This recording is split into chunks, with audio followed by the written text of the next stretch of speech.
प्रणाम गुरुजी। जी जी मेरा नाम सरिता राठौर है। माइक पास में लो। मेरा नाम सरिता राठौर है जी। मैं कानपुर देहात की रहने वाली हूँ। ये मेरी बेटी है गुरुजी। हम लोग इससे पहले भी आपके पास आए थे। हम लोग बहुत परेशान हैं। आज से मेरी शादी के 25 साल हो गए हैं और मेरी बेटी की बहुत तमन्ना थी कि मैं पढ़ लिख कर कुछ बनूं। मेरा परिवार इतना गंदा ससुराल का मिला है कि मेरे बेटे को 3 साल जब छोटा था तो ले लिया गया था और बेटी को 4 साल की थी, मुझे दे के निकाल दिया गया था।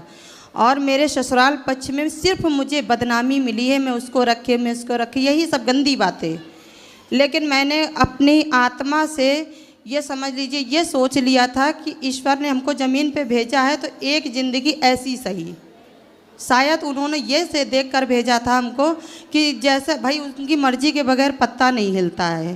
तो मैंने उनकी जो भी यातनाएं थी, मैंने 45 साल की एज हो गई मेरी, मैंने सब यातनाएं सही और अपने कर्मों से जो भी मुझसे बन पड़ा मैंने इस करके मैंने इस बेटी को पाला।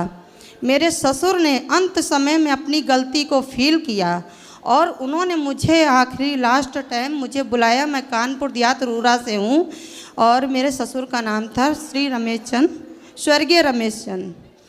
तो उन्होंने मुझे बुला करके कहा, बहू अपना घर संभालो। मैंने अपना घर संभालने के लिए, क्या है सवाल क्या है ये बताओ। सर मेरी बात सुनिए, हम समझ गए। उन्हीं के कहने के लिए ये देखिए सर, मेरे परिवार वाले हैं, इन्होंने मुझे दोबारा रहने नहीं दिया। पति कहाँ है आपके? ये मेरे पति हैं। इस कागज में है? जी हैं। रियल में कहाँ है?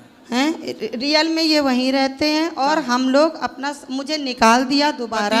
पति ने निकाल दिया तो क्यों निकल गई आप? क्या बोले? नहीं निकले, हम लोगों ने बहुत संघर्ष किया, बेटी ने संघर्ष। क्यों निकालना चाहते हैं? पति और बेटा। आपका बेटा? मकान मेरे नाम मेरी सास ने और ससुर ने कर दिया था। उस मकान के चक्कर में इतना मारा है कि मेरे 10-15 टाके मेरे सर पे। तो आपके बेटे ने मारा? हाँ। और 2 हाथ लट चलाए हैं और ये इसका हाथ तोड़ दिया, देखिए सर। और किसने मुझे तोड़ा हाथ? लड़के ने।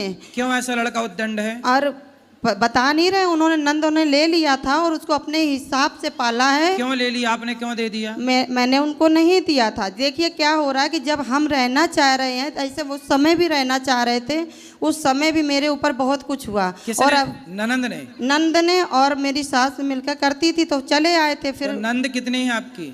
3 नंद है सर। तो तीनों की शादी नहीं हुई? तीनों की शादी, ये मेरी छोटी नंद है और ये मेरी बड़ी नंद है और ये बड़ी नंद है और ये उनके बेटी दामाद हैं।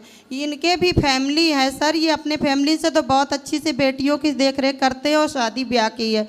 लेकिन क्या उनको ये नहीं लगता कि मेरी भी एक बेटी है, मेरी भी तमन्ना है कि वो अपने घर में रहे और पढ़ लिख कर अच्छी ससुराल मिले, उसकी भी शादी हो। सबकी तमन्ना होती है सर। ननंद लोग आपका घर फुड़ा रही हैं? फुड़ा नहीं रही, ले ली। अब तो हम रोड पे रह रहे हैं। और मेरा भाई ना होता सर, वो बैठा है पीछे, तो आज हम लोगों का इलाज ना होता। हमें तो इतना मारा था और प्रशासन भी मेरा साथ नहीं दिया और डीएम के पास गए थे तो उन्हें अंदर हुए, लेकिन वो छूट गए सर। और मैं पूजा बहुत करती हूँ। ये ननदों को क्या हो गया है बताओ? ये देख, घर फोड़ाने पे लगी रहती है कुछ ननदें। हम आए थे ये तीनों ने और इनको, बल्कि मैंने बोला भी कि मेरी अपनी बेटी की तरह इसकी अपनी ये बेटी को समझो, इनको ये भी तो जानो कि इसको भी तमन्ना है, अपनी इसकी भी ससुराल जाने की इच्छा है। तो इसको अगर ऐसे कैसे मैं रास्ते पे भटकती हुई छोड़ दूंगी? इसकी ससुराल हो जाएगी सर कैसे? जब कमा के नहीं खिला पाएंगे तो रोड में रह के इसकी शादी कर पाएंगे? आप बताइए। भले ना वो हमें लड़के को समझाओ, पुत्र को समझाओ सर। नहीं, 25 सालों पे नहीं समझा पाए। इसकी हमारी एक बात समझिए सर कि हमने ये जो लड्डू गोपाल हैं, हम उनकी सेवा करते हैं। मेरा सामान तक नहीं उठाने दिया। सामान उठाने गए थे तो इतना मारा हम लोगों को कि घर के अंदर, और कहते दुनिया वालों से ये रहती नहीं है घर में। इसीलिए मैंने लाइव आए कि मैं रहती ना होती तो वहाँ आती क्यों? मुझे और अगल बगल के जो इच्छाराम दुबे हैं और गपवंत तिवारी हैं, ये मोहल्ले के लोग हैं। सामने एक बागेश्वर धाम से जुड़े हुए हैं, बोर्ड बागेश्वर का लड़का लगाए हुए हैं, लेकिन इतना दंड कमाता है कि उसने मेरे लड़के के साथ मिलकर बहुत कुछ किया। मोहल्ले वालों ने एका करके, मतलब कि तुम आने नहीं देंगे, यहीं मिट्टी कर दो। और हम लोग गवाही दे देंगे पुलिस वालों को, मर गई होगी कैसे भी। ऐसे मोहल्ले वालों ने इसको उठवाने बेटी से बात कराओ। जी लीजिए बात। राधे राधे गुरुजी। राधे राधे। किसने मारा आपको? सर भैया ने मारा था। हम लोग गए थे अरे वो अभी अप्रैल में गए थे हम लोग सामान उठाने के लिए, सिर्फ अपना सामान लेने गए थे क्योंकि हम लोग रोड पे रह रहे थे। और जैसे ही हम लोगों ने घर में एंट्री करी, मोहल्ले वालों ने किसी ने हम लोगों को स्टेशन पे देख लिया होगा, उन्होंने घर में इन्फॉर्म कर दिया। बाहर भाई तुरंत ही तैयार बैठा हुआ था, उसने नट उठाए और हम लोगों को मारता हुआ बाहर तक मतलब। तो आपका भाई ऐसा क्यों है कि आपको मारता है? सर अभी तक हम लोग सही से 4 सालों से रह रहे थे। हम आपको बताएं कि मतलब वो दादी ने पहले निकाल दिया था, लेकिन जैसा कि मम्मी ने बताया कि पापा ने मेरे बुला लिया था, फिर दादी भी एक्सपायर हो गई।